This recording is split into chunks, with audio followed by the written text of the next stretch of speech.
un estado de salud psicológico y físico idóneo, necesitas deporte. Me duele la espalda, me noto muy sobrecargado, voy a fisio que me dé un masaje y así puedo entrenar igual de bien. Y no es que el músculo esté cargado, sino que igual tu músculo te esté diciendo... Frena un poco, Rey. Gente que arrastra dolores, lo que pasa es que la peña de CrossFit pues tiene un umbral de aguante al dolor bastante alto y van soportando dolores. Hay estructuras que a lo mejor el reposo absoluto le va mal, pero el tendón creo que es especialmente sensible al reposo. Está tan claro que el maldito deporte funciona que los propios investigadores piden a otros investigadores que no se investigue más. Hola, Gustavo. Hola, Chema. ¿Qué tal? Bien. Gustavo, fisioterapeuta especializado en dolor, podríamos decir. Podría decirlo. Un friki al menos que lee todo lo que puede sobre el tema. Podríamos decir, mi experiencia contigo fue arrolladora. Podemos hablar de esto, podemos hablar del máster en... ¿Dónde nos conocimos? Donde nos conocimos, de neuromodulación, en el que de repente yo dije, claro, porque la regeneración de colágeno de tal, porque el tendón, tal, y de repente, pues, me rompiste los esquemas y me dijiste, bro, es que el colágeno no se regenera así alegremente, ¿no? Sí, correcto. A ver, yo recuerdo que esa charla fue antes de que dieran el propio seminario. Nosotros hicimos el máster de neuromodulación, bueno, técnicas invasivas y neuromodulación del CEU, y antes de que viniera el profesor estábamos hablando de cosas rollo un poco controvertidas en la fisioterapia, ¿no? Como la electrolisis, tal. Y recuerdo que hablamos de la electrolisis y regeneraba el colágeno, que he visto en redes y tal, que a veces se promociona de esa manera. Y que no se sabe. Y que... Bueno, se sabe poquito. Se sabe poquito y parece que lo que se sabe es que no. Al menos regeneración del colágeno, que recuerdo que fue lo que te dije, que fue que el ejercicio sí que puede llegar a hacer un pico como de síntesis de colágeno, pero lo que es muy determinante es la edad. Entonces, a menos que seas un adolescente o un crío, regeneración de colágeno está un poco complicado. Y aquel día yo, ojos como los de los dibujos animados, así, poing, poing. Sí, recuerdo que te quedaste un poco flipado, empezamos a hablar de más cosas. Y me rompiste vivo y yo y cada vez que llegaba, oye, Gustavo, ¿y esto? Y al final, pues, bueno, de hecho, gracias a ti, ha habido un cambio muy importante. Eso lo he visto, es verdad. En mi forma de trabajar. Y bueno, y eso te lo agradezco mucho. Recuerdo que me dijiste, tío, ¿de dónde sacas esta información? ¿A quién sigues tal? Yo te di 4 o 5 Instagram o así de gente que yo admiro bastante. Y recuerdo que al día siguiente llegaste, ya al día siguiente, eso fue a lo mejor un viernes o un sábado, y teníamos viernes, sábado y domingo, y el domingo llegaste diciendo, ¿te has visto la última publicación de esto y esto tal? O sea, todos estudiados, Fran, Queres, Aser Donado, Álvaro, todos, Álvaro, todos. El Fran Gurdiel, toda esta gente, Quique, por supuesto. Entonces... Y bueno, y a raíz de eso, pues empezamos a hablar de todo esto, de cómo la fisioterapia, la medicina a día de hoy está muy avanzada, hemos avanzado en muchos aspectos, pero sin embargo hay otros muchos en los que sí que hemos avanzado, pero parece que no avanzan al ritmo que nos gustaría, digamos. Sí, al final yo siempre lo digo al menos con la gente que está de prácticas en la clínica, hay gente que acaba de salir de lo que es la propia uni, que nuestra generación al menos, incluida la tuya, es decir, no lo último, sino desde los últimos 5 años más o menos, somos como mercenarios, tío, que estamos mucho más a favor de lo que es la ciencia, qué dice este artículo, esto no se sabe tanto, no puedes afirmarlo de forma tan rotunda. Sin embargo, generaciones anteriores se quedan en otro tipo de praxis, como más empírica, ¿no? Más... Bueno, de hecho yo terminé la carrera hace... Duro, ¿eh? Dato jodido. El año que viene, hace 10 años. Dios. Duele. Y claro, yo soy de la generación de método Rices, de Ciriax para el tendón rotuliano.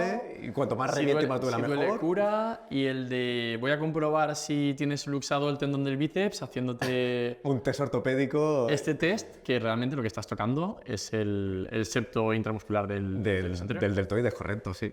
Y bueno, y a raíz de eso pues empezamos a hablar y dijimos, hostia, tío, ¿por qué no empezamos a tener una charla coloquial, una charla para hablar, guay, de buen rollo entre colegas, de terminología, de diagnósticos y de cómo podemos un poco acercarnos a la gente que nos escucha o nos ve?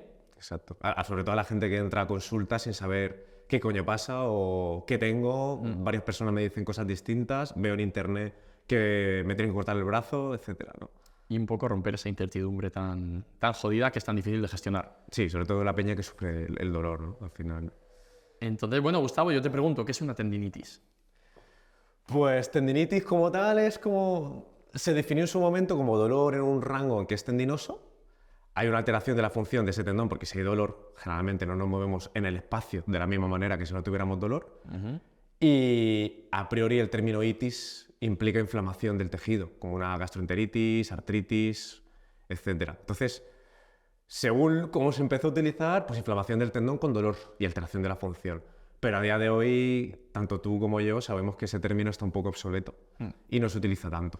Al igual que el término tendinosis también, que son dos términos que están un poco cogidos con pinzas a día de hoy. Tendinosis está un poco como más en el coloquialismo de profesionales y de hecho no estoy seguro, pero creo que algunos médicos lo llegan hasta diagnosticar.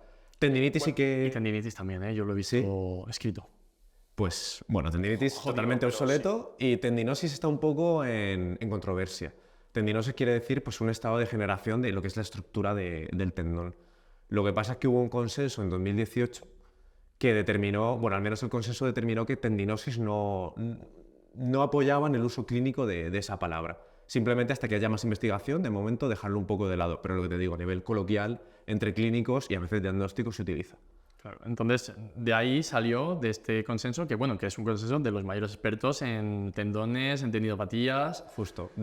Era un consenso, era el 5º simposio del Congreso Internacional de Tendinopatías directamente. O sea, era gente dedicada a esto, específicamente. Claro, y establecieron el término tendinopatía. Sí. Al final cogieron tendinopatía y lo pusieron sobre la mesa, intentando hacer que tendinitis se quede fuera de lo que es el vocabulario técnico del profesional sanitario para decir tendinopatía.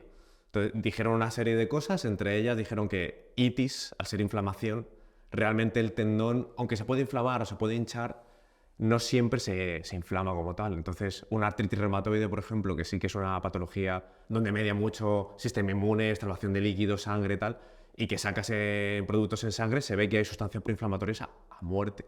Y a priori se sabe que ese dolor que sufre la persona viene determinado por esas sustancias proinflamatorias. En el tendón, a pesar de que medien este tipo de sustancias, no siempre está inflamado. O al menos el dolor que el paciente experimenta, no podemos decir con certeza que venga por esa inflamación que puede llegar a sufrir el tendón, porque lo que te digo, a veces no la sufre. Entonces dijeron a tomar por saco, tendinitis antiguado. Bueno, de hecho el tendón se comporta de una forma un poco extraña. No es tan fácil como decir me duele el músculo, me duele el hueso, tiene un componente raro, tío. Un componente raro. Mira, a mí lo que más me raya del jodido tendón es que mezcla como dos tipos de dolores distintos, que es el dolor agudo típico de que me he caído por la escalera y me he reventado el rabillo del culo, o tengo un dolor desde hace 6 meses, 3 meses, que no se me va. Y esto en CrossFit lo verás muchísimo. Gente que arrastra dolores, lo que pasa es que la peña de CrossFit pues tiene como un umbral de aguante al dolor bastante alto y van soportando dolores. Entonces, lo curioso de la tendinopatía es que puede durar mucho tiempo, pero también tiene como síntomas y signos como de dolor muy agudo, tío, parece que me hostié ayer, me duele aquí específicamente, no puedo hacer este gesto, pero así desde hace un año, ¿sabes? Sí, no, de hecho, a ver, al final, bueno, a mí me pasa, la rodilla me da guerra de vez en cuando. Crossfitero, efectivamente. Sí. Voy a ir a CrossFit a muerte igual, Pero sí que es verdad que es curioso, ¿no? Yo, bueno, al menos escuché en una formación que hice que precisamente por el metabolismo del tendón, como es un tejido que va más lento, más despacito, sí, correcto. Tienes esa ventaja y esa desventaja. La ventaja de que, vale, sí, hay unos cambios y te va molestando y tarda mucho en llegar a dolerte. De hecho, pasa mucho, ¿no? Con los pacientes que vienen y que tú pues, le haces una valoración y le dices, bueno, ¿cómo ha sido? Pues, tío, ahora me duele un montón, pero... Lleva tiempo y no sé ni desde cuándo. Claro, pero llevo... Es que te diría hace 6 meses que me empezó a molestar un poco, luego paraba. Se me quitó... Luego sí, luego no, luego entonces tal, y luego al final dice, y ahora, tío, cada vez que me muevo... Me duele. Me duele, ya me está jodiendo. Exactamente. Y entonces es algo bueno, que no es algo de repente que te duele directamente, pero también tiene la cara B. Que es que puede llegar a durar mucho tiempo. Que es la recuperación. Porque ¿cuánto tarda...? Más o menos en recuperarse. Según la estadística, puede tardar entre 6 y 12 semanas en mejorar, en que haya una evolución positiva notable por parte del paciente en ese tendón. Ojo que hablo de síntomas, ¿vale? Es decir, que el paciente diga que se nota mejor o puedo hacer este snatch, ya no me duele al cambiar la bombilla, o si es un mecánico ya cuando me meto así debajo del coche puedo trabajar más a gusto. 12 semanas haciendo un protocolo de ejercicios que luego hablaremos de tratamiento. Lo abordaremos. Pero cambios estructurales, porque un tendón puede doler, porque sí, en plan, que el tendón puede estar bien a nivel estructural en una prueba de imagen y doler muchísimo. Y luego puede estar hecho polvo, de que notes que hay una rotura parcial o tal y no doler nada. En el caso en que el tendón esté degenerado estructuralmente y tenga dolor, podemos hacer que el dolor varíe, pero esa estructura tendinosa tarda mucho más. De hecho, por eso se recomienda mantener el protocolo de ejercicio más de 12 semanas, porque ni siquiera aunque el tío se encuentre mucho mejor, su tendón a nivel estructural ha variado. Otra pregunta es si nos interesa hacer que ese tendón varíe a nivel estructural. Es decir, ¿nos interesa solo hacer que ese tío se note mejor en su día a día o nos interesa hacer que ese tendón a nivel estructural esté mejor? Es una pregunta bastante filosófica. De hecho, por ejemplo, hay mucha gente, esto lo hablamos tú y yo hace poquito, que a lo mejor debido a las cargas, al final el tendón se adapta a la carga. Si tú lo adaptas bien, pues se va adaptando bien. Si tú lo adaptas a una carga muy rápida, muy potente o una carga muy baja, ahí ya entramos en problemitas.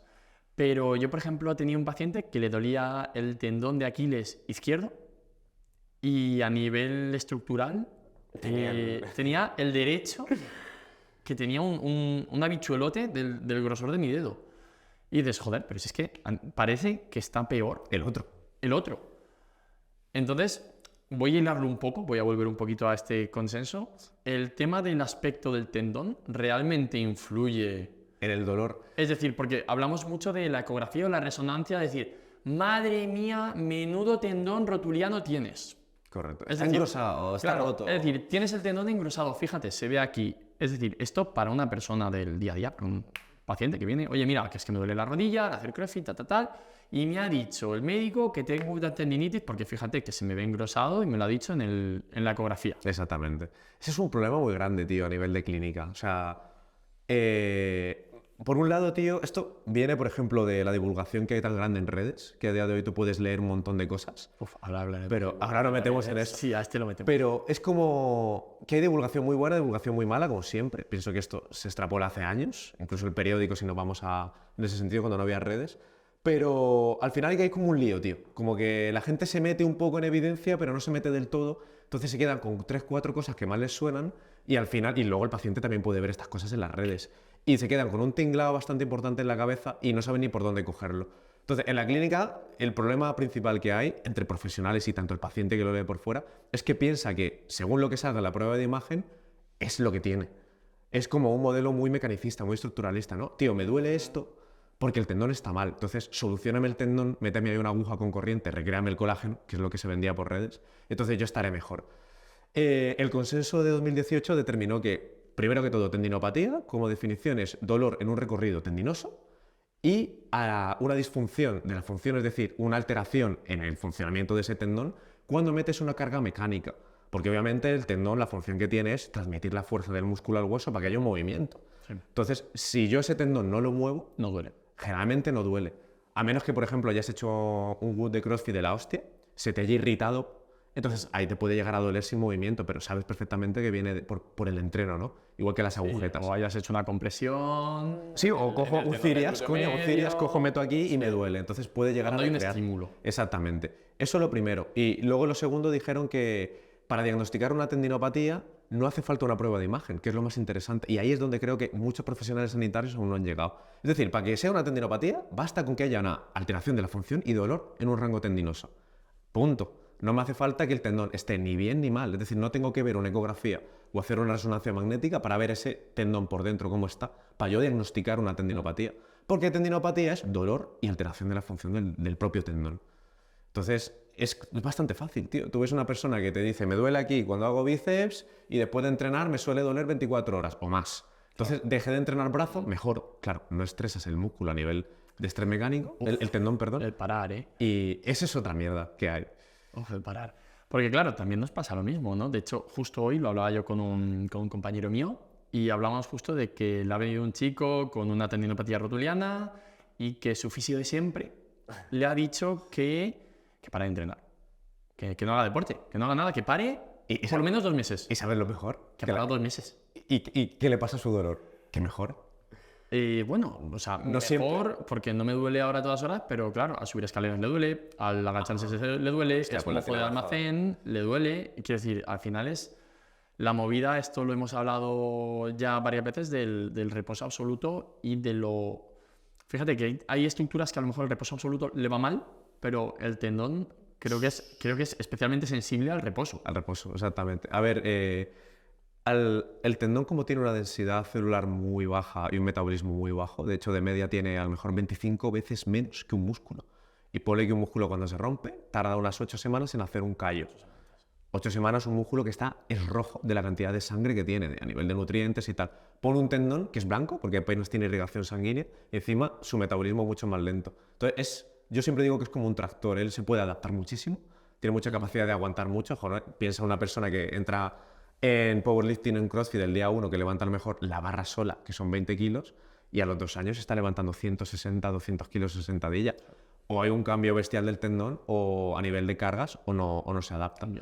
Entonces, la movida es que cuando tú, ese tendón, que es un tractor y se puede adaptar muy, muy bien, pero muy lento, le intentas inducir un cambio muy rápido, tanto arriba como para abajo. Es decir, llega junio, me quiero poner fuerte, voy al gimnasio, me apunto, voy de lunes a domingo 2 horas, de repente tu tendón está en este nivel deportivo, le metes esto. Todo esto, a lo mejor el tendón se llega a adaptar aquí, pero no puede adaptarse del todo. No siempre. Y luego lo mismo, tú pones una persona que sea un olímpico que entrena 6 horas al día y le escayolas el tendón de Aquiles. Las escayolas. Y es que hay muchas cosas.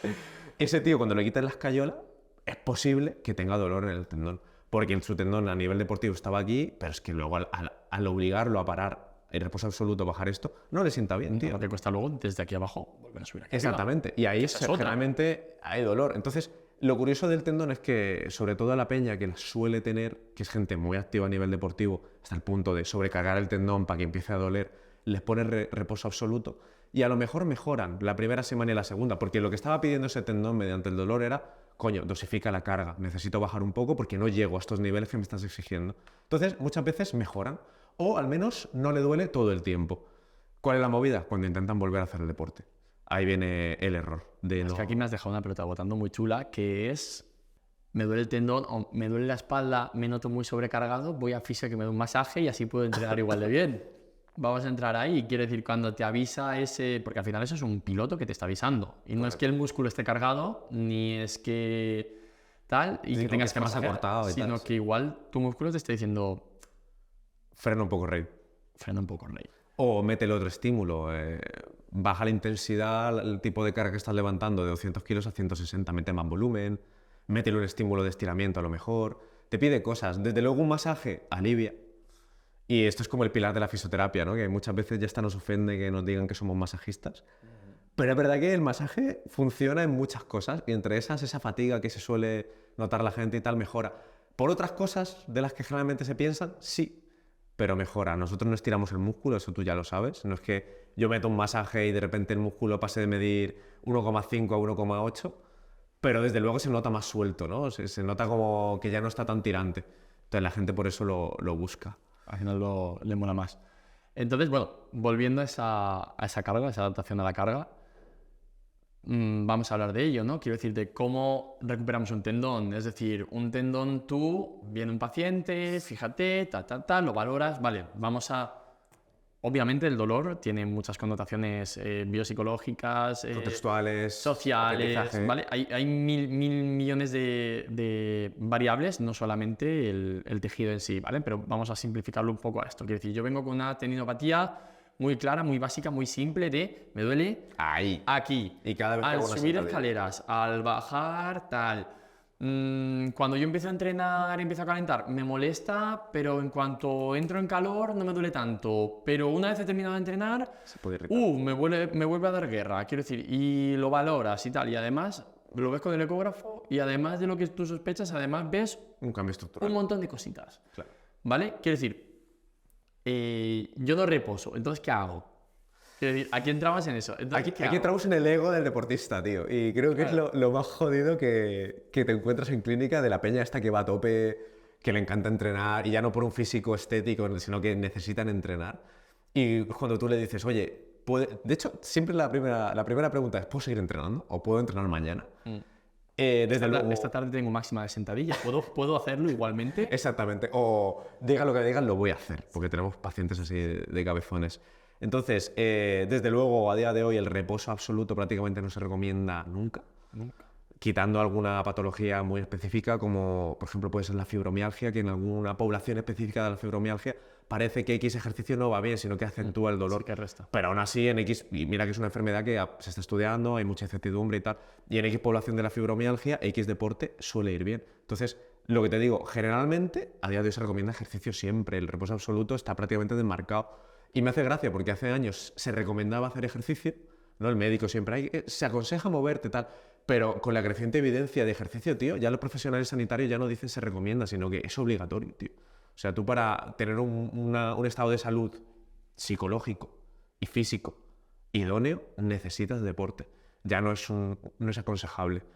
Entonces, a este tío que le duele el tendón y que seguramente le esté metiendo una caña exagerada, tal que el tendón no se llega a adaptar siquiera a esa carga, desde luego el reposo no es una opción, pero hay que dosificar el tipo de carga que le estás metiendo.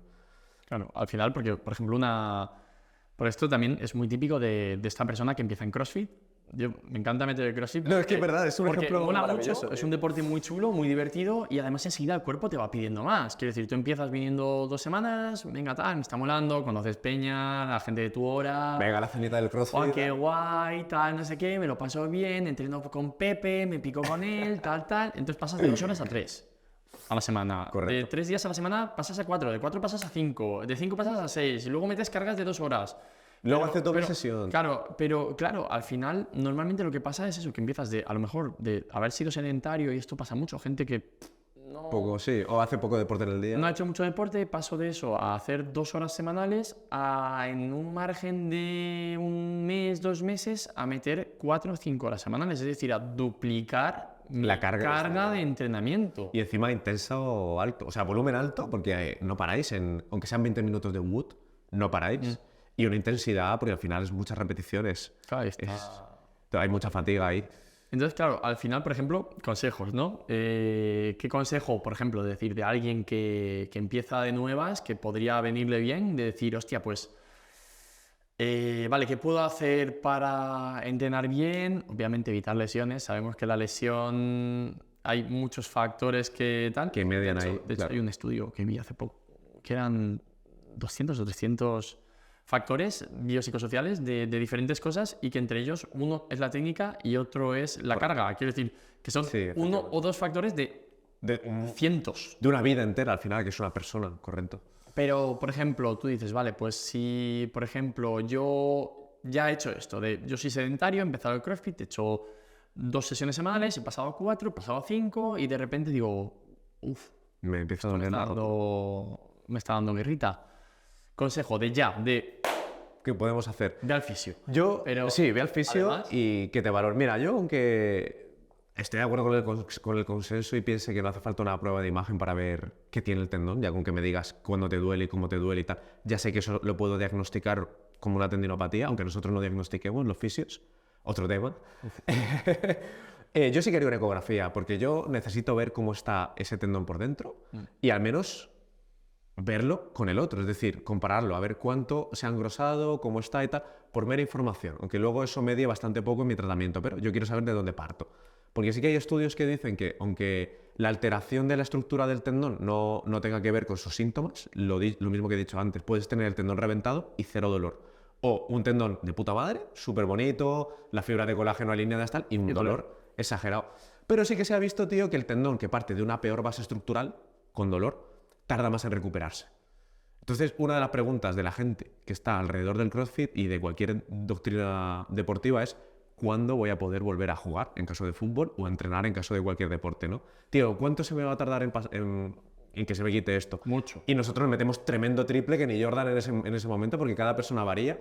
Entonces yo me cojo la estadística, que de ahí nadie me baja, Claro. pero que sepas que hay personas que tardan 2 semanas en mejorarse y otros que tardan 24. Y la media de eso son 12.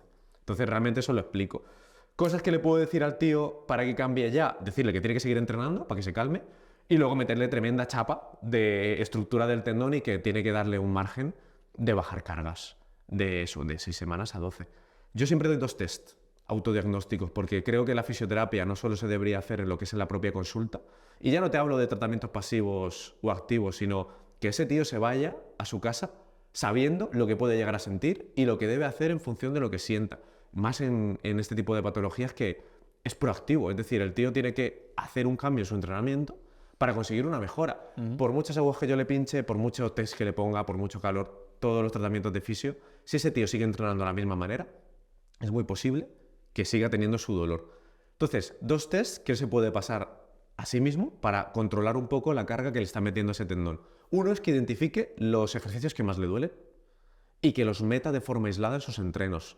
Es decir, si a mí me duele el tendón rotuliano y me duele la fase final de una sentadilla cuando estoy casi de cuclillas, lo que debemos hacer ahí es meterle carga a ese tendón en ese movimiento específico, pero medido, no a lo loco. ¿Por qué? Porque si a mí me duele en ese plano de movimiento específico, el cuerpo es muy específico lo que se adapta. Es decir, Tiene que trabajarlo en ese plano. en ese plano. Y el ejemplo más pragmático de esto es que la peña que hace, por ejemplo, sentadilla un cuarto o sentadilla paralela, que es cuando la rodilla llega a la altura de la cadera, puede levantar 200 kilos, pero le dices al tío, baja el culo un pelín más y baja en carga exagerado. Porque aunque sea el mismo movimiento, con que varíes el rango, ya es otra cosa para el cuerpo. Es otro estímulo. Es otro estímulo y en otro rango la palanca cambia, tal. Entonces, si a ti te duele en ese gesto específico, lo mejor es meter X ejercicios en un campo donde estés cómodo, pero hay que incidir en la zona en la que te duele. Ir a buscar eso. Ir a buscar cuando la gente que hace exactamente lo contrario. Me duele, no hago esto. Y te conviertes en el típico tío de 40 años de yo a tu edad levantaba 200 kilos de sentadilla, pero me empezó a doler la rodilla, entonces ya no hago. Y desde entonces no me duele. Claro, cabrón. O no, yo no hago halterofilia porque es que me duele el hombro. O no hago tal porque, claro, al final esto es conducta evitativa. Con BEA lo hemos hablado también. Habrá que verlo en el otro episodio.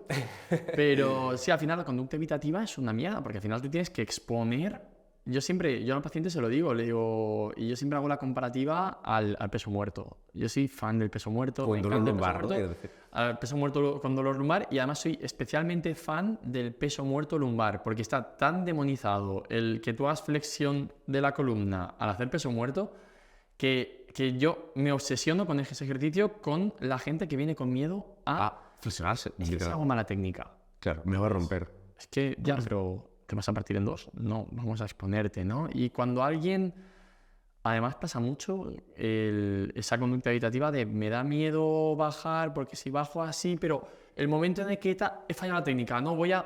Porque me puedo romper. Ya, sí. pero claro, pero si tú estás preparado para esa técnica, si tú estás adaptado a esa carga, vas a poder hacerlo, ¿no? Y eso está extrapolable al tendón, es decir, vale, ¿qué te duele? Aquí, hazlo aquí, jódete. Necesitamos que ese tendón en ese gesto sea más fuerte, coño. Por eso te estoy metiendo ese ejercicio en ese gesto. Entonces, tips. Dime cuáles son los movimientos que más te duelen. Eso es lo primero. Generamos una serie de ejercicios en relación a ese movimiento específico que le duele, con un dolor cero, o incluso podemos llegar a una molestia leve. Es decir, que esto también es evitativo. Es decir, el dolor tiene dos componentes. Uno que es desagradable y otro que intrínsecamente es evitativo. El ser humano va a lo que le gusta y quiere repetir porque es placentero. Huyo de lo que no me gusta. Esto es supervivencia. Entonces es algo tan íntimamente ligado a lo que es la propia supervivencia del ser humano que cuando tú le dices haz algo que te incomoda o duele, la gente no lo entiende y piensa que se está haciendo más daño. Totalmente. Entonces, ese cambio de prisma es lo más complicado con gente, sobre todo que a lo mejor tiene una tendinopatía y no hace tanto deporte. Porque el deporte es incómodo. Tú, cuando entrenas intenso, es una sensación amor-odio, ¿no? De me quema esto, tal, pero me siento bien.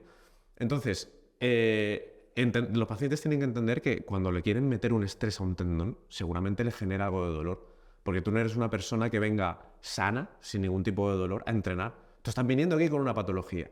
Y estamos haciendo un tratamiento mediante el movimiento, es decir, estamos haciendo un ejercicio terapéutico para mejorar ese tendón. Coño, algo te tiene que doler, porque ya partes de una base que te duele el tendón. Si a ti te duele subiendo escaleras, piensas que no te va a doler mientras haces un ejercicio, eso hay que romperlo. Entonces, explicar que puede doler hasta cierto punto. La pregunta es cuánto, porque si duele mucho, a lo mejor me estoy haciendo daño. Entonces, nosotros trabajamos con escalas numéricas, generalmente del 1 al 10. La gente dice al 3, 4, la evidencia, perdón, que es como un dolor leve, y yo lo prefiero explicar en palabras. Mira, un dolor leve, un dolor que esté ahí, que no te incomode demasiado, que te permita hacer el ejercicio, que no aumente durante el ejercicio y desde luego que no te obliga a parar por dolor. Es decir, tú paras porque estás reventado o porque se ha terminado el ejercicio.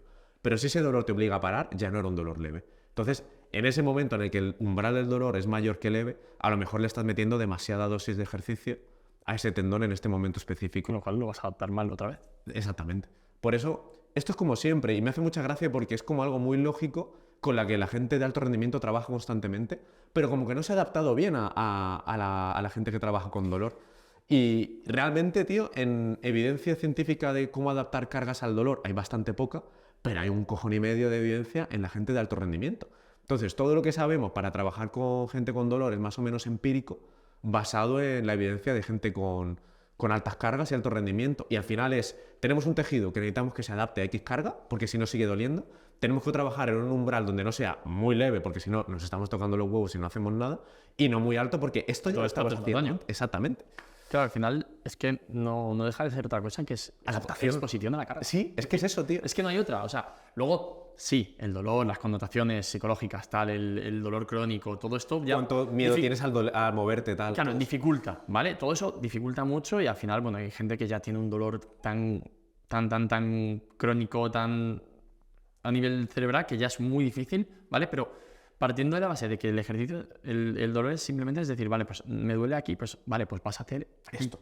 Y aquí vamos a hilar un poco, porque a mí me mola mucho este tema, y claro, por ejemplo, con los deportistas, con los crossfiteros, tú normalmente, cuando tú vienes un crossfitero, me duele aquí, pues mira, vamos a hacer esto, tal, trabajamos tal, ¿vale? Hacemos un poquito de analgesia, electrólisis, neuromodulación, vale, vamos a hacer unos ejercicios, súper guay. Mira, quiero que hagas el pino boca abajo, mientras empujas con un solo brazo y con el otro te tocas la espalda y además haces no sé qué, y por norma general...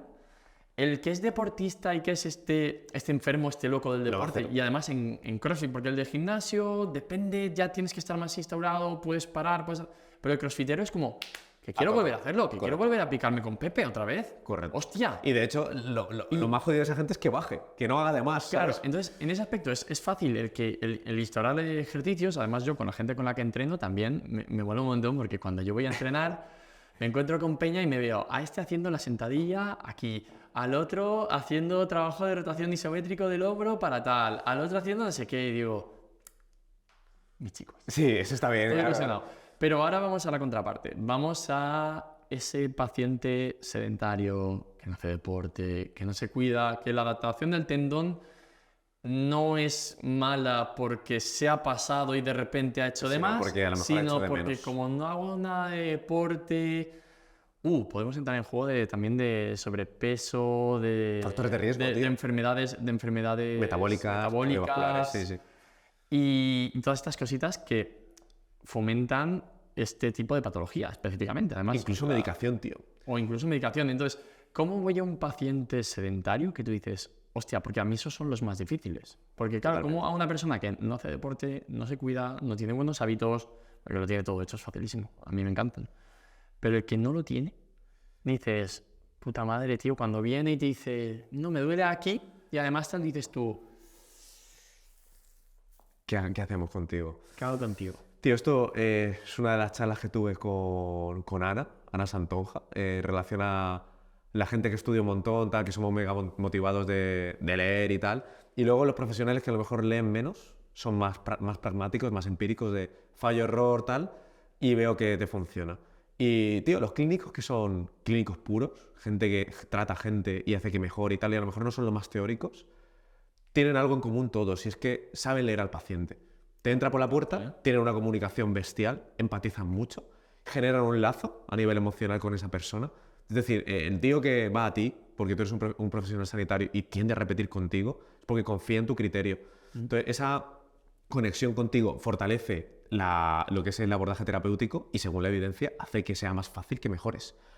A contraposición de si no te fías del profesional, ya puedes ser el mejor del mundo, que seguramente no mejores tanto o no mejoren directamente. Entonces, el tío que no suele hacer deporte y tiene sus hábitos muy instaurados y tal, primero, ver cómo es, y eso tú lo hueles, y segundo, darle facilidades todas las que tú puedas. Es decir, sé que vas a estar en el maldito sofá viendo Los Simpson o From de HBO, te doy una goma elástica, te la compro yo, aunque luego te la meta en la consulta de, oye, son 5 euros de goma elástica, te la compro yo porque si no sé que no te la vas a comprar, y te insisto mucho en que o metes este ejercicio, que son 10 minutos al día, o seguramente no mejores. Y ya puedes vendérselo de la forma en la que tú quieras. Es realmente darle ese paquete de te lo facilito todo lo que puedo, por favor, tienes que hacer esto, si no, no vas a mejorar, y dejárselo así muy claro, y que el tío lo absorba como él buenamente pueda. El que no lo haga, raramente hay gente que mejore, porque los hay. Hay gente que no hace el huevo y mejora. Sí. Y luego hay gente que es muy tal y no mejora. Pero darle la certeza de, oye, es muy probable que si no haces esto, seguramente no mejores. Claro, yo ahí tengo esa pelilla, ¿no? Yo juego mucho con el miedo. Yo juego mucho con el miedo de... Rollo traumatólogo, ¿no? O No. haces esto, te corto la pierna. Claro, no así, sino de... Yo lo hablo claro, quiero decir, porque al final, bueno, inciso, también es verdad que es importante lo que acabas de decir, vale, pues es que igual la persona que es sedentaria, pues le voy a poner a hacer este ejercicio de aguantar la pesita aquí arriba mientras ve la tele, porque como le metas 7 ejercicios... No, donde le da que se levante del sofá a hacer una sentadilla, es que ya el levantarse es un reto. Entonces, yo me he pasado con pacientes de decirle, vale, pues mira, te voy a explicar unos ejercicios, tal, no sé qué, verlo, recordar que igual no es tan loco y tal, y le estoy explicando uno, y digo, vale, pues este ya está. Y te dicen, ¿ya está? Y dices, sí, ya está. Además, correcto, además te voy a grabar.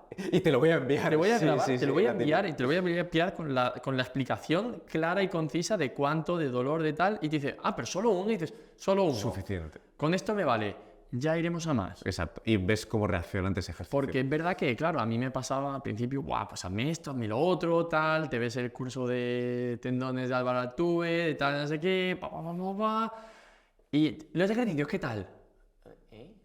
Sí, hice uno que me dijiste como así, ¿no? Y dices tú... Sí, no tiene nada que ver. Madre, tío. Ahí es verdad que sería bastante inteligente meter sesiones de ejercicio puro y duro. En plan, bien esa persona, a lo mejor le haces algo de terapia pasiva analgésica, media hora, dentro de una sesión que suele tardar 1 hora, y el resto de media hora irte al gimnasio, hacerlo con él para corregirle y que se intente instaurar ese patrón motor. Sí. Porque hay gente que si no hace deporte, de verdad que es que no se le queda, tío. Pero es verdad que es una lucha, con esa gente. Sí. O sea, al final es muy difícil, por eso. Y yo juego mucho con el miedo ahí. De decir, a ver, yo te puedo hacer todo lo que quieras. Además, yo se lo cuento a todo el mundo porque además hay mucho fisio vende humo. Entonces, yo soy muy claro. Y cuando vienen, pues mira, pues hacemos tal, estos ejercicios, tal, y te veo en 2 semanas. ¿Cómo es 2 semanas? Pero, ¿y no me pueden ver antes? Claro. Y yo se lo digo a todo el mundo. Le digo, mira, la sesión cuesta tanto, ¿vale? Entonces, yo te puedo vender la moto. Te puedo estar comiendo la oreja durante la sesión y decirte, qué mal está esto, mira, notas esto, qué contractura tienes. Y luego decirte, tal, mira, el bono de sesiones te sale a tanto, son 10 sesiones, te vas a venir hoy, pasado mañana, a los 2 días, te vienes 3 sesiones y yo te voy a dejar de puta madre. Pero te estoy mintiendo. Sí, correcto. O sea, te estoy mintiendo, te estoy vendiendo más de lo que tú necesitas. Eso es. Entonces, ¿qué es lo que necesitas? Hacer ejercicio. Si no haces ejercicio, si no me haces los deberes, va a estar hecho una puta mierda. Yo voy a ganar más pasta, a mí me da igual. Esto es cosa Tú eliges, ¿no? Tú eliges. Entonces es verdad que desde que ya soy más claro con ese aspecto y soy bastante más tajante, es verdad que la gente suele implicarse más. Un poco más. Al final es más fácil en ese aspecto. Hombre, yo creo que cuando te lo dices de forma tan clara y tan directa de o A o B, no hay opción, no te vas a medio recuperar. O lo tienes que implicar de forma de verdad muy personal en esto, o tu tendón te va a seguir doliendo.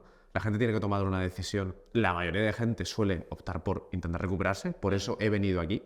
Aunque han tardado, porque hay peña que te viene con 1 año de dolor. Han estado 1 año aguantando hasta que dicen, voy a ir por si me pasa algo. Claro. Pero hay gente que coge desde luego la opción B de, mira, tío, yo vengo aquí 3 veces por semana, me metes calorcito, me metes tal, que yo me noto 2 días bien y así vamos tirando. O sea que hay gente a la que no vas a llegar, tío. Yo tengo una mujer que viene todas las semanas, Pero todas las... Son 4 veces al mes. Es que a nivel de fisio, a menos que tengas una patología que de verdad necesite ese tipo de terapias, es un poco loco. Ella viene a su masaje de los miércoles. Claro. Hemos cambiado los lunes. A su masaje de los lunes. Y viene a su masaje de los lunes.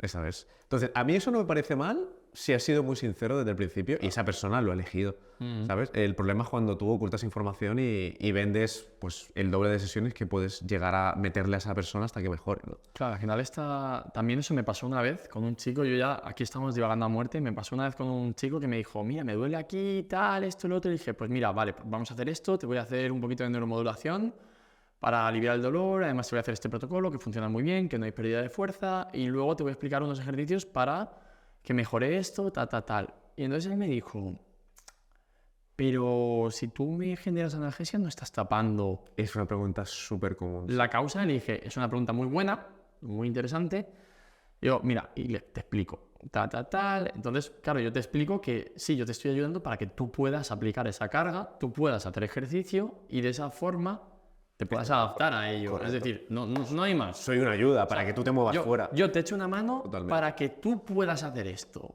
Y entonces, claro, él me dijo, es que mi osteópata, es que mi osteópata me ha dicho que, claro, que es que la analgesia, no deberías tal vez masajearme bien fuerte para relajarme este músculo, que mi osteópata lo hace así y así tal, y tú dices, ¿Por dónde empiezo?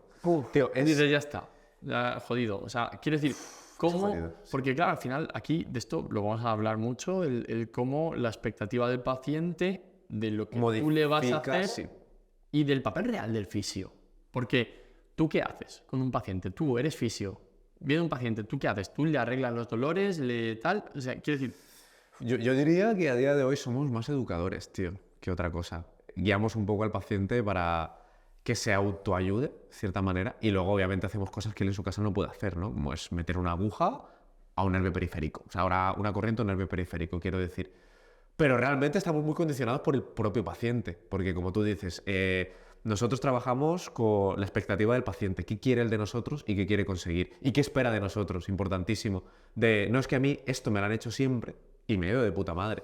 Y aunque sea, tío, el masaje más cochinero del mundo, si a esa persona le funciona, seguramente tú al aplicarse lo mejor es. a mí esto me funciona. Claro, entonces placebo. estamos súper condicionados realmente. Y a partir de ahí, si me viene el típico tío de no es que la vértebra la tengo movida y necesito que me la recoloques, intentamos llegar a un punto medio, pero luego, desde luego, intentar educarle de, oye, no eres tan frágil, porque en su cabeza y a nivel subconsciente, si piensas que una vértebra se te puede girar, notas que tu espalda es frágil. Y de ahí cuando tú intentas decir, si quieres mejorar ese dolor lumbar a largo plazo, vamos a hacer un peso muerto, o un ejercicio cualquiera. Te va a decir, hostia, pero si me voy a hacer más daño. Porque ya tiene en su cabeza que su espalda se puede girar, tío, que es débil. Y realmente es totalmente lo contrario. Entonces, partimos de una base donde qué él espera de sí mismo y de nosotros y de lo que ha aprendido de otros profesionales. Y a partir de ahí, si congenia contigo y quiere seguir contigo, intentar llevarle hacia otras cosas que son un poco más actualizadas de lo que sabemos a día de hoy.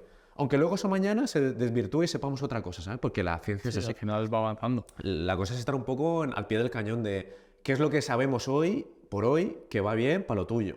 Y te aplicamos eso. Claro, al final es lo de, por ejemplo, cuando te dicen, te viene un paciente y te dice, le cuentas tal, y dice, pues mira, yo iba a un fisio que me ponía las bandas estas de colores. Sí, y te lo Y piden dice, muchas veces. le puedes hacer lo que tú quieras. Le puedes hacer todo lo que tú quieras, las mejores terapias. Puedes tener, en cuanto a terapia pasiva, puedes tener neuromodulación, electrólisis, superinductiva, diatermia, puedes tenerlo todo. Puedes meterle la mejor sesión de ejercicio terapéutico del mundo. Puedes hacer lo que te dé la Pero gana. ponle las putas bandas al final. Pero como no se vaya con las bandas de kinesio puestas, al día siguiente que venga, le vas a decir, ¿qué tal? Bien, y te va a decir, pero claro, podría haber estado mejor. muy bien, pero yo me noté que... Me faltó algo. Que yo creo que si me hubieras puesto las cintas, hubiera ido mejor. Totalmente, tío, totalmente. Pero, tío, esto me hace mucha gracia porque está el maldito efecto placebo. Tan mencionado en fisioterapia. Maravilloso. Y maravilloso, o sea, a mí me gusta. De hecho, es imposible negarse el efecto placebo. Es Jesucristo a día de hoy, está presente siempre. Pero no solo en lo que es fisioterapia, en una cirugía, en general en sanidad, está presente siempre, tío. O sea, vivimos realmente condicionados por nuestro propio pensamiento interno y digamos, expectativas de los demás hacia nosotros. Porque si yo voy a una hamburguesería que tú me has recomendado y desde mi punto de vista totalmente sesgado, yo pienso que tienes buen gusto culinario, a mí esa hamburguesa voy muy condicionado a que me sepa mejor. Eso es efecto placebo ya. Total, sí, sí. Entonces, cuando estoy mal con mi pareja o no sé qué hacer con un nuevo proyecto tal y llamo a alguien, yo estoy haciendo una acción voluntaria de a quién llamo dentro de un gran grupo de contactos que yo tengo, te elijo a ti. Ya te estoy eligiendo porque más o menos sé el tipo de pensamiento que tienes y lo que me puedes decir. Pero yo estoy condicionado al pensamiento mío propio. Decir, vale, voy a llamar a este que me va a ayudar hacia donde yo quiero. Exactamente. Te llamo yo, según mis experiencias previas, para ver qué me dices, que siempre es incertidumbre lo que vas a decir, pero ya lo tienes en un marco contextual muy específico, es tu colega. Entonces, ya luego ese consejo puede ser el peor del mundo, que si es tu mejor amigo, Que sé que tú quieres. le vas a sacar, y encima lo que quieres oír, que esa es otra, le vas a hacer un pelín más caso que si te lo dice el tío que te cae mal de clase, aunque sea un crack. Entonces, el efecto placebo está ahí, tío. Tanto en la hamburguesería, como en los consejos, como en la música que escuchas, porque te la ha recomendado este, como al tío que te cae bien y crees que tiene mucho conocimiento y te está metiendo una aguja en el tendón rotuliano. Al final es la alianza terapéutica que también hace mucho. Que hace Es mucho, volver tío. a hilar a donde estábamos de si yo creo que eres un buen profesional, me gusta cómo te comunicas, me gusta cómo me hablas y yo veo, confío en ti, obviamente voy a sentir que mejoro con más facilidad que si te veo dubitativo, si no sabes, si a lo mejor... Exactamente. Y a veces, tío, leer tanto es contraproducente. A mí, yo eso me lo he notado en clínica, cuando me preguntan algo tan cerrado, ¿y por qué me duele? Tío, la respuesta es, no lo sabemos. ¿Por qué me duele el tendón? Te puedo hablar de factores de riesgo, te puedo hablar de probables estímulos que le has metido a nivel de dosificación de carga que te pueda doler. Pero la pregunta cerrada es, no lo sé. Sin embargo, otro tío que a lo mejor lee menos o le han educado X escuela y le ha dicho, el tendón duele por esto, y se acabó el criterio y las preguntas más allá de tal, te va a decir, ¿por qué se han dado mucho? Y el tío, como lo he dicho con mucha seguridad, lo que percibe el paciente es que este tío se ha dado mucho. Certeza. Al final es que yo creo que en la incertidumbre, claro, buscamos certeza, alguien que nos facilite. Exactamente, porque al final... Que nos saque de ahí. Quiero decir, la incertidumbre no deja de ser una situación de disconfort. Y volvemos a lo mismo, tú buscas huir de ahí. Entonces, Exactamente. Tú dices, ¿por qué me duele este tendón? Claro, si tú me contestas... Dubitativo, el tío no se va a fiar tanto. Es difícil, ¿no? Al final también, y a mí me pasa mucho, al final de hablar de forma técnica, de hecho por eso empezamos En un intento esta de huir sección de del ello. podcast, de un intento de no ser demasiado pomposo, de cuando te pones a hablarle a un paciente del dolor, del tejido, de tal, porque claro, yo hay veces que me pasa que lo empiezo a explicar a un paciente y ves además, como perdiéndose por el camino, ¿no? además, normalmente cuando hablo de dolor, de analgesia, de tal, no sé qué, suele ser cuando estoy en el ecógrafo, cuando estoy mirando al paciente, cuando voy a hacerle un abordaje de neuro o alguna cosita así, y que claro, me giro, les dicen, porque claro, tal, no sé, y me giro y digo, Buah. volvamos a empezar, ¿vale? Porque al final muchas veces nos pasa también, yo creo que ese es el fallo, y es bueno, por lo que hemos estado comentando antes, también de por qué un coach triunfa más que un psicólogo, Correcto. porque Gente con menos conocimiento a priori llega a más gente. conocimiento de primeras llega a más gente, ¿no? Y es por la capacidad de conectar Con la gente y las dudas que tienen esa peña. con el paciente que tú tienes. Totalmente, tío. Totalmente. Al final, si tú tienes X bagaje en tecnicismos y tal y te comunicas de una forma más coloquial, a lo mejor llegas a más población. Pero esto pasa mucho en redes. Tú puedes ver, por ejemplo, un profesional que es un crack y te habla de la biomecánica, de la palanca larga, corta y tal, y ves el contenido que hace y dices, esto es oro. Eso es oro. Pero ¿cuánta gente le siguen? 3.000 personas. 3.000 personas que tienen las dudas que este tío está compartiendo, que tienen ya ese background de conocimiento para tener estas dudas específicas y siguen a este tío. Pero si tú hablas de, yo qué sé, en los estiramientos o rutina para glúteo mayor, ¿no? Que esto ya es criticable a día de hoy. Ves que a la típica influencer le sigue 500.000 de personas. O al fisio que te dice, buah, es que quería meterlo. Al que dice, crossfiteros, no os enfadéis. Al tipo este que lo ves y dices, bueno... O no hagáis tantas sentadillas. tal. O no hagas este ejercicio porque es lesivo. Y Correcto. es como, tío... Claro, pero al final tú conectas mucho más con ese público, ¿no? Al final, cuanto más sabes, más... Te alejas un poco de las dudas generales. Es más totalmente. importante tener la capacidad, esto lo dice este chico que es experto en comunicación, con bigotito y gafitas, Sé quién dices, que es campeón de habla, sí, que ese tío de discurso. que ese tío es puto oro. Y él te dice... Miralles, tiene un apellido de Miralles. Miralles. Y ese tío es puto oro. Y el tío te dice que no sabe más el que más conocimiento tiene, sino el que es capaz de algo difícil, ser capaz de transmitirse a una persona que no tiene esa capacidad de entendimiento. Correcto, tío. Y de hecho es una putada porque, al menos en ciencia, lo que yo veo es muy raro que se unan esas dos personalidades, en el sentido de que seas un gran científico y que tengas capacidad de comunicación, de divulgarlo. Esto típico que siempre se ha dicho de el mejor alumno no es el mejor maestro. Tú puedes ser el mejor en algo, pero a la hora de enseñar que se te dé fatal. Entonces, cuando se une alguien muy bueno en su trabajo, en investigación, que es capaz de divulgarlo, esa gente vale oro, tío. Que llamas a un podcast y te explica teoría cuántica de física de una manera muy tangible para la gente. Que tú lo entiendas. Exactamente. Eso es realmente lo complejo. Y eso se extrapola a todo. Desde los alumnos que no atienden en la ESO, universidad y luego tú en consulta con tu paciente. Si eres capaz de explicarle cosas complejas de forma fácil sin ser reduccionista, yo creo que ahí es cuando llegas a ser buen profesional. Al menos es lo que yo aspiro a nivel clínico. Yo tengo un colega que el tío es, bueno, ahora de la empresa para la que él trabaja han lanzado un cohete, quiere decir, y es de una empresa de Elche y tal, y el tío, ya me acuerdo que le pregunté, le dije una vez, tío, Hermo, esto me lo he preguntado siempre y la verdad es que nunca lo he buscado, ¿por qué vuela un avión? Y me dijo, ¿tienes un folio? Y le dije, sí. Y me dice, mira, sopló y me dijo, por la diferencia de presión que hay entre la parte de arriba y la parte de abajo, y me lo explicó súper fácil, y fue como, Ya está. ¿ya está? Justo. Entonces, al final, claro, es el buscar ese punto que yo creo que es el punto más difícil de la fisioterapia a día de hoy. El decir, No todo es tan fácil. yo sé esto, sé que lo que te pasa no es esto y esto, sino es todo esto.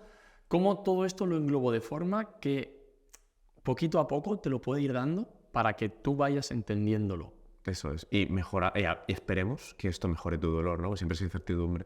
Es lo más complejo a día de hoy, sí ser reduccionista. Es realmente el tema grande a día de hoy de la cantidad de información que hay con el tipo de paciente que nos llega por la fisioterapia que ha habido, pues eso, 20, 30 años atrás, que era otra. Que eso son piedras que nos hemos tirado nosotros mismos. Correcto, pero bueno, porque no había otra cosa. Es que Era lo que se sabía.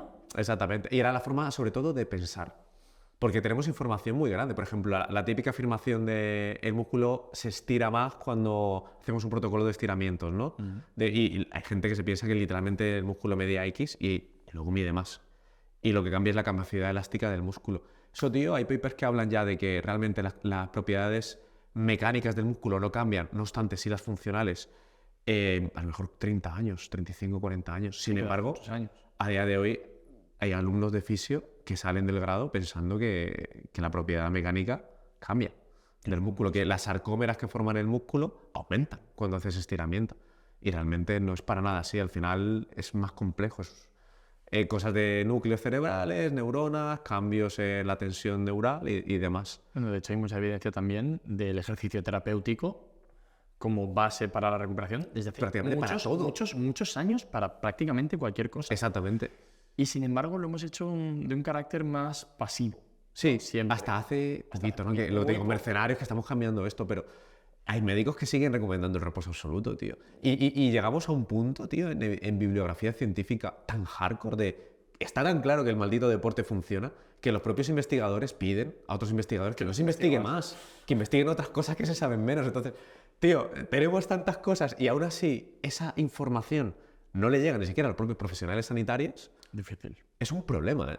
Porque al final el usuario, que es el típico tío que tiene un dolor, que le está impidiendo dormir, que le está impidiendo trabajar, que tiene que llevar a una hija a la universidad y no puede trabajar porque le duele, que no le llegue información que a priori debería estar a mano de todo el mundo que trabaja con dolor, es triste, al menos desde mi punto de vista. Eso es uno de los motivos por los que estoy aquí. Es decir, hay que divulgar lo que más o menos se sabe, en mayor o menor medida, pero hay que hacer algo con eso. Claro, porque al final luego el paciente llega, va al médico, o sea, va a un colega y le dice, eso es una epicondilitis, y tú dices, puta madre, hostia, a ver qué es. Te vas al médico, epicondilitis, que bueno, Tendinitis, tendinosis. Claro, te dice tendinitis. Y luego te vas a otro médico que te dice, no, pero es una tendinosis. Y luego te vas al fisio y te dice, a ver, tío, esto es una tendinopatía. Entonces, volviendo un poco a hilar, para cerrarlo, quiero decir, vamos a hablar de eso. Quiero decir, el término adecuado, correcto, o a día de hoy el que está acuñado es tendinopatía.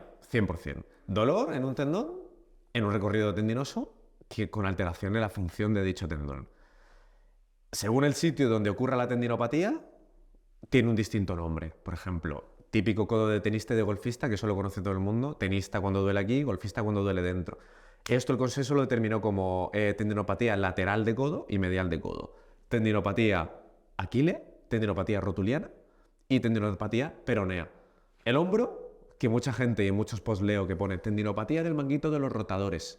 Parece obvio, ¿no? Es decir, joder, el resto se llama tendinopatía de y el tendón que duele, pero sin embargo el hombro no se llama así. El consenso determinó que se denominaba síndrome de dolor subacromial o síndrome de pinzamiento subacromial y dolor del hombro relacionado con el manguito de los rotadores. Esos son los tres términos que se acogen según el consenso. Que del hombre hablaremos porque además sabéis bastante. Y lo intento. sabes bastante sobre eso, pero sí, la verdad es que O sea, es más complejo que una tendinopatía como tal dicha por todos los factores que conlleva. Y luego, por ejemplo, ya para seguir con el tema de la tendinopatía, bueno, ¿hay algo más que me quieras? Sí, simplemente desmontar que tendinitis a tomar por saco. Tendinitis no vale. No nos vale. No siempre se inflama el tendón, ¿vale? Aunque los productos medien en el dolor, no quiere decir que ese dolor venga mediado por una inflamación, no siempre. Y tendinosis, aunque sea estado degenerativo del tendón, que puede darse, realmente a día de hoy no se puede diagnosticar clínicamente porque el consenso lo que determinó es que es una degeneración a nivel... lo que no está de acuerdo el consenso es que sea una degeneración micro, a nivel de estructura micro del tendón, que se llame tendinosis. Porque toda esa degeneración micro, según X pruebas de imagen, como es un corte histológico o una resonancia o un TAC, tú no sabes de por qué procesos vienen. Porque al final, para que el tendón esté alterado a nivel estructural, hay procesos subyacentes morfológicos que cambian esa morfología del tendón. Y la incidencia clínica de esos cambios no se sabe. Entonces, yo no puedo decir que tu tendón tiene una tendinosis porque no sé realmente si ese cambio es adaptativo o no. Claro. Es decir, a lo mejor simplemente te has apuntado a CrossFit hace 2 semanas y hay cambios en el tendón, pero ya está. Pues llevas haciendo deportes de impacto toda la puta vida y hay cambios. Siendo corredor de velocidad y tienes un tendón así de gordo. ¿Está engrosado? Que lo ves feísimo y luego lo haces tal. ¿Por qué? Claro, está engrosado porque tengo tanta carga que necesito tener un tendón así de gordo. Exactamente, y tú un diámetro transversal mayor para mayor disipación de fuerzas, por ejemplo. Y luego la gente que llama tendinosis a degeneración estructural macro, el propio consenso lo que hizo es denominar a los cambios estructurales patológicos macros del tendón con un propio nombre, que es desgarro parcial y total. Claro. Entonces, tú no vas a llamar tendinosis a un desgarro, tú lo llamas desgarro. Si es un desgarro del tendón de tal, pues, o cirugía, o inyección de corticoides, lo que tú quieras, pero es un desgarro. Entonces, a nivel macro, tiene su propio nombre. A nivel micro, incertidumbre clínica de por qué hay ese cambio a nivel micro. Entonces, tendinosis se queda un poco, pues literalmente no se puede meter en ningún sitio a día de hoy. Está desmantelado. Y entonces yo con una tendinopatía paro. No. Ese es el final. Ese es el final. Resumen fácil es tendinopatía, no paramos, adecuación de las cargas. Sí, vamos hacia el movimiento doloroso, no huimos de él. Buscamos hacerlo. Máximo un dolor leve. Mientras nos dure, no podemos meterle demasiada carga. Y desde luego, dosificación semanal. No le puedes meter una frecuencia 6. A lo mejor sí, depende del dolor, pero... Depende de la persona. Exactamente, pero a priori bajamos un pelín la frecuencia, al menos las primeras semanas. Y con eso, y más técnicas pasivas que da para dar otro podcast de lo que le puedes hacer a un tendón, el tío va a mejorar, seguramente. Un poquito más. Pues nada, ya habéis visto a Gustavo. Cualquier duda que tengáis, cualquier pregunta, nos escribís, nos decís. Va a ser recurrente, por tanto, cualquier duda más adelante de menisco, del hombro, de cualquier duda que tengáis que digáis, hostia, pues mira tal, antes de grabar con él plantearemos diferentes problemas, diferentes cuestiones que podamos abordar y podréis opinar sobre ello. Muchas gracias. Bueno, un placer haber estado aquí, tío. Como siempre, cuando quieras me llamas y aquí estaré.